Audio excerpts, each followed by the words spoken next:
I think that this is an imperative time to talk about things like leadership and our overall direction of our union, the needs, the wants, and desires of our members, and how we'll achieve it.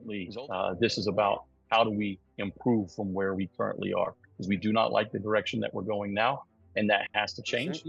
And you deserve people that are honest and forthright. You deserve people that are educated and aren't trying to manipulate you. So all of us have an extreme interest in seeing our compensation improved. We want to be very clear that it doesn't have to wait for collective bargaining negotiations to do those things.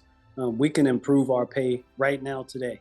If Nick and I were in office right now, we'd be providing MOUs to the agency. And just saying these things, by the way, doesn't mean it's a guarantee to get them, but it's a willingness to negotiate and not being bound by the only thing you can do is CBA. Controller incentive pay.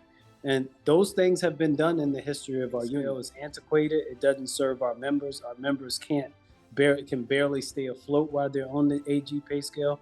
We'd like to see them start at their first developmental phase. And when you go out and visit, we're now at well over 150 facilities. You get ideas from the membership, and we want to see some of those implemented. For those answers. And when you don't have leaders that are engaged and out there having those types of discussions or taking that feedback and presenting it to the National Executive Board, these ideas just live in control rooms.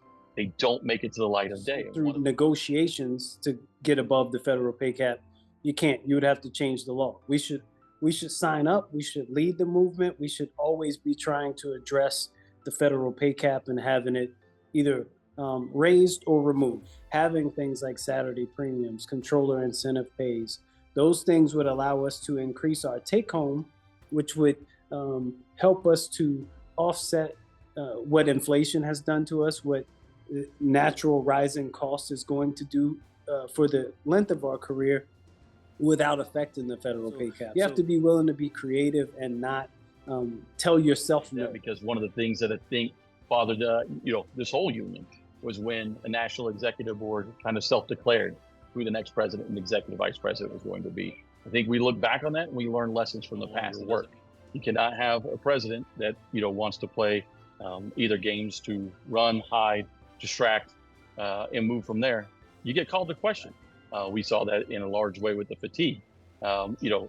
But the agency needs to know, and the administrator needs to know that we're serious partners and we're going to stand behind what we say at the end of the day. And I have a good reputation in Washington, D.C. I have a good reputation as it relates to working with counterparts, not as a capitulator, as a collaborator, as a negotiator. I've worked on national projects since 2012. I worked on a national collective bargaining agreement. I'm currently the national training rep of the union. I work with high-level managers. They speak to other high-level managers. They know who I am. They know what I'm about. They know my level of credibility. That includes the COO, who works directly under the administrator. I've worked with the administrator's office as it relates to enhanced CTI programs. So our work precedes us. And we are relationship people. We don't want to extend the CBA, no matter how it tries to get phrased or try to pigeonhole us. That was a cute tactic. The truth of the matter is we want to protect the union. We want to protect the union in the event that executive orders come into place.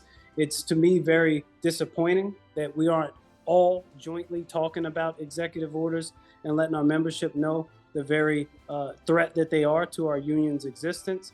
That's what it's about, is finding a way to ensure we are insulated and protected with the ability to negotiate. The president could have chosen to negotiate in 2023, and yet here we are in 24 trying to figure out what our path forward is. You don't get to cherry pick the law as you so choose. You have to operate with the law that exists. We don't get to live in a fantastical world where we say this occurred when it didn't actually occur. Donald Trump has said he will re-implement those executive orders, so it is a very real discussion.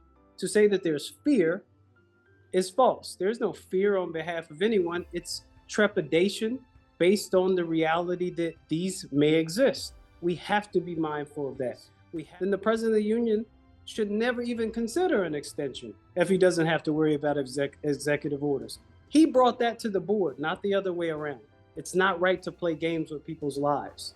This is a serious matter.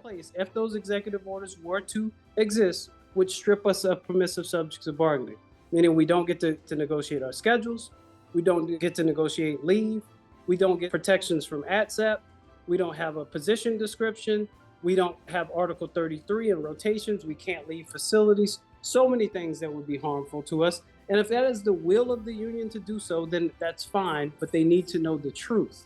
That is education and the conversations that we're willing to sit down and have.